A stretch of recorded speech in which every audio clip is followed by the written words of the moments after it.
आज चहा शूट आहे ना संध्याकाळच्या 4च्या नंतरचा. तरी 5 वाजले असतील. तर चहा प्यायला खूप उशीर झाला होता आणि त्यांना पण मला आज उशीर होणार होता. त्यामुळे म्हणलं त्याला चहा संगतच पिऊ. दिवसभर काय संग नसतो. मग संध्याकाळी तरी संगत चहा प्यावासा वाटला. मग संध्याकाळी त्यांना येईपर्यंत थांबलो. मग संगत दोघांनी चहा पिलो.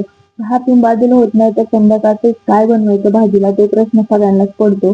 मग काय बनवायचं मग मग ठरवलं की वांग्याची भाजी बनवायची.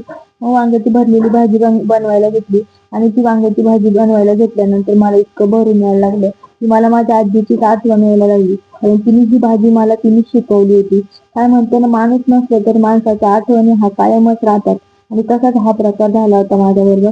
काल मला ती वांग्याची भाजी केली ना, मला इतकं रडायला यायला लागलं. कारण माझी आजी पण इतकी सुंदर वांग्याची भाजी बनवायची ना.